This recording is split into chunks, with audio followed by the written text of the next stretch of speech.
Just dance forms మాత్రమే కాదండి, సెపరేట్గా కొన్ని స్టాల్స్ కూడా పెట్టారు. ఈ స్టాల్స్ అసలు పెట్టి దీన్ని కండక్ట్ చేస్తున్న వాళ్ళని అడిగి తెలుసుకుందాం అసలు ఇక్కడ ఏం పెట్టారు అన్నది. హలో అండి, నమస్కారం. మీ పేరు మేడం? నా పేరు వంశీప్రియ అండి. వంశీప్రియ గారు, ఓకే మేడం. ఇక్కడ ఏం జరుగుతుందండి, ఈ స్టాల్ ఏంటన్నది ఒకసారి ఎక్స్ప్లెయిన్ చేస్తారా మా ఆడియన్స్కి? ఈ స్టాల్ పేరు ఆనంద ఆరామం అండి. మిల్లెట్ రాంబాబు గారిగా ఆంధ్రదేశంలోని వాళ్ళు మాత్రమే కాదు, దేశంలో ఉన్న అందరికీ సుపరిచితులు అనమాట వారు. మొట్టమొదటిగా మిల్లెట్స్ తో ఎలా వండుకోవాలి అని ఆయన రీసెర్చ్ చేసి దానిపైన చిరుధాన్యాలతో రుచులు అనే ఒక అద్భుతమైన పుస్తకాన్ని కూడా 15 సంవత్సరాల క్రిందటే వారు ప్రచురించడం జరిగింది. ఇక్కడ మిల్లెట్స్ ఏమైనా పెట్టారండి? ఇక్కడ ఈ స్టాల్ లో ఏమైనా మిల్లెట్స్ పెట్టినారా? అంటే మిల్లెట్స్ మాత్రమే కాదండి, ఇది సీజనల్ ప్రొడ్యూస్ అన్నమాట. మీరు ఇక్కడ చూస్తే యథా ఋతు తథా ఆహారం, లెట్స్ ఫాలో సీజనల్ రెజీమ్ అన్నమాట. అంటే ఇప్పుడు మనం సంవత్సరం మొత్తం మీద ఒకేలాంటి ఆహారం తీసుకుంటున్నాం మనం, మనకు వచ్చే ఎన్నో అనారోగ్య సమస్యలకు అదే కారణం. కానీ మనకు ఆయుర్వేదం ప్రతి ఒక్క ఋతువులో దానికి సంబంధించిన ఆహారం తీసుకోమని చెప్తారన్నమాట. ఓకే, సో ఏ సీజన్ లోని పండే ఆ కాయగూరలు అవనివ్వండి లేదంటే ఫ్రూట్స్ అవనివ్వండి, అవి పర్టికులర్ గా అందరూ కన్జ్యూమ్ చేయాలంటారు. అవును, ఓకే, దాని వల్ల బెనిఫిట్స్ ఉంటాయి తప్పకుండా. సో ఇప్పుడు మనదే హేమంత ఋతువు అండి. సో కాబట్టి ఈ సమయంలో హేమంత శిశిర ఋతువులు, 2 ఋతువుల్ని కలిపి చలికాలం అంటారు. సో చలికాలంలో మనకి దుంప కూరలు, ఇక్కడ ఉన్నవన్నీ మనకి శిశిర ఋతువు, హేమంత ఋతువు. ఓకే, ఇవంతా మనకు ఆయుర్వేదంలో లభించే జ్ఞానమే అండి. కానీ ఇప్పుడు మనం దీన్ని పాటించడం మానేసాం అనమాట. కాబట్టి తిరిగి గుర్తు చేసే ప్రయత్నం మా గురువు గారు రాంబాబు గారు చేస్తున్నారు అనమాట. సో ఇక్కడ ఉన్నదంతా కూడా మనకి వింటర్ ప్రొడ్యూస్ అండి. ఈ కాలంలో మనకు పుష్కలంగా దొరికే దుంప కూరలు ఇవన్నీ మనం తీసుకుంటే ఆరోగ్యానికి ఎంతో మంచిది. అండ్ ఇక్కడ మీరు చూస్తే అన్నపూర్ణమ్మని మీరు చూస్తున్నారు. అన్నపూర్ణమ్మ అంటే అబండెన్స్ అనమాట. సో ఈ సమృద్ధి అందరికీ దొరకాలి అని చెప్పి అక్కడ రిప్రజెంటేటివ్ గా అమ్మని పెట్టారు. సో అహం అన్నం అంటే what I am is what I eat. So మనం ఏం తింటామో మనం అదే అవుతాం. కాబట్టి మంచి ఆహారాన్ని తీసుకుంటే మనం ఆరోగ్యంగా ఆనందంగా ఉంటాము అనేది ఇక్కడ కాన్సెప్ట్ అండి. అండ్ మీరు ఇక్కడ చూస్తే మట్టి గణపతి. సో మట్టి గణపతి అంటే మనకి జల సంరక్షణ, దాంతో పాటు ప్రకృతి వ్యవసాయం, ఇవన్నిటికీ సంబంధించిన పండుగ వచ్చి మనకి వినాయక చవితి అన్నమాట. సో ఇక్కడ గణపతిని ప్రత్యేకించి ఇక్కడ పెట్టుకొని మనం ఒక సంకల్పం తీసుకుంటున్నాం అనమాట. విత్తనాలను పరిరక్షించాలని సంకల్ప టు సేవ్ సీడ్స్. మీరు పైన చూస్తే దేశవాళీ విత్తన రకాలన్నీ ఉన్నాయన్నమాట. మీరు ఇక్కడ ఎన్ని రకాలు ఉంటాయండి? మొత్తం ఎన్ని రకాలు? సుమారు 108 అని మేము ప్లాన్ చేసాము. అక్కడ ప్లేస్ కన్స్ట్రెయింట్ వల్ల పెట్టలేకపోయాము. ఇక్కడ మనకి 70 రకాల కూరగాయలు విత్తనాలు దొరుకుతాయండి. తమిళనాడు నుంచి వచ్చారనమాట ఈ రైతు గారు. దాని పేరు కలికుండ. దాని గురించి మా శబానా చెప్తారండి. యాక్చువల్లీ కలికుండ పాత రోజుల్లో ప్రతి ఇంట్లో పూజ గదిలో పెట్టేవాళ్ళు. ఫస్ట్ మనము బియ్యం నార్మల్ గా గంజి వార్చి తినాలి, అప్పుడే మనకి డైజెస్ట్ అవుతుంది. ఆ గంజి వార్చిన గంజిని నెక్స్ట్ డే ఫర్మెంటెడ్ ఫామ్ లో తీసుకోవాలి, అది మంచిది. అలా గంజిని వార్చిన గంజిని ఎవ్రీడే కుండలో వేస్తారు. హాఫ్ గంజి తీసి వాడుకొని మిగిలిన ఫ్రెష్ గంజిని అలా ఫిల్ చేస్తారు అనమాట. అలా వీక్లీ 1 ఫుల్ అవుతుంది కదా, ఆ గంజిని తీసి లక్ష్మీ చారులో వాడతారు. లక్ష్మీ చారు అని చేసుకుంటారు. దాన్ని లక్ష్మీ చారు అంటే రెసిపీ అనమాట. లైక్ మజ్జిగ పులుసు అనొచ్చు, మజ్జిగ పులుసులా చేసుకుంటారు. సో మజ్జిగ అంటే ప్రోబయాటిక్ కదండి, ఇది కూడా ప్రోబయాటిక్ అనమాట.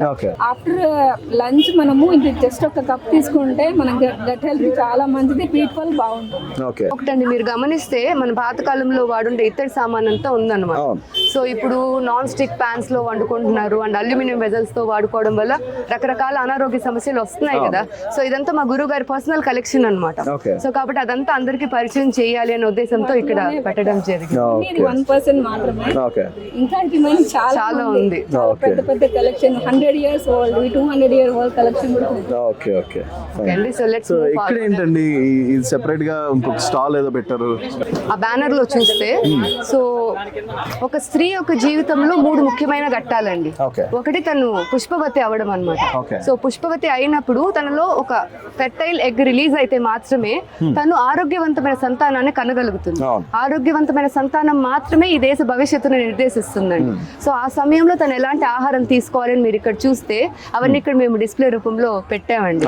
సో సో నువ్వులు, బెల్లము, పల్లీలు, బెల్లం ఇట్లాంటివన్నీ అన్నమాట. Okay. ఇట్లాంటి ఆరోగ్యకరమైన ఆహారం తీసుకోవడం వల్ల Okay. తను ఆరోగ్యంగా ఉంటారు. భవిష్యత్తులో తను గర్భవతి అయినప్పుడు ఆరోగ్యవంతమైన సంతానాన్ని కలగలుగుతారు. ఓకే ఇప్పుడు గర్భవతిగా ఉన్నప్పుడు ఇక్కడైతే మేము చూపిస్తున్నాం అనమాట. సో ప్రతి ట్రైమిస్టర్ లో ఎలాంటి ఆహారం తీసుకోవాలి, ఉదయం అల్పాహారంలో, మధ్యాహ్నము, ఇట్లా కంప్లీట్ గా ఒక స్కెడ్యూల్ ఇదంతా మా గురువు గారు తయారు చేసిందే అనమాట. Okay. సో వారు దీనిపైన వర్క్ షాప్స్ కూడా చేస్తూ ఉంటారన్నమాట.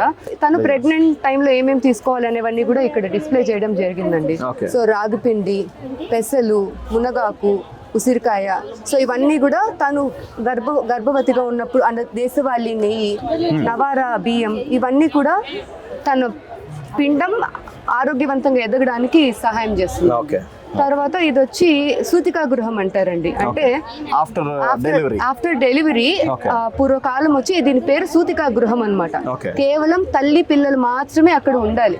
వాళ్ళకి ఇన్ఫెక్షన్స్ చాలా త్వరగా అఫెక్ట్ అవుతూ ఉంటాయి కదండి. కాబట్టి తండ్రికి కూడా అసలు అవకాశం లేదండి లోపలికి వెళ్ళడానికి. Okay.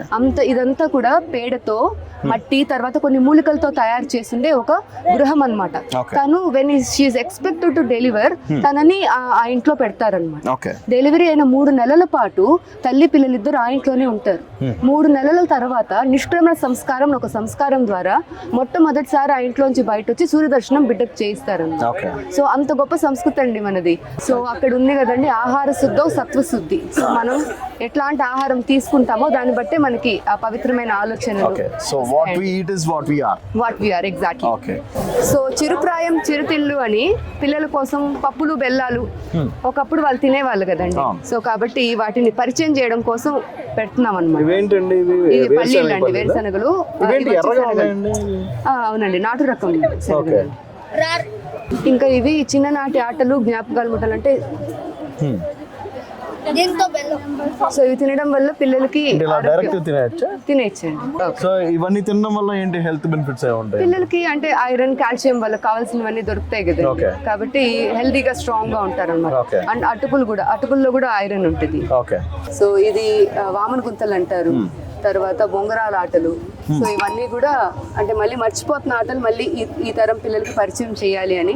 అండ్ ఈ పుస్తకం కూడా చాలా అద్భుతమైన పుస్తకం అండి. చిన్ననాటి ఆటలు, జ్ఞాపకాల ముట్టలని అలకనంద వాళ్ళు ప్రచురించారండి.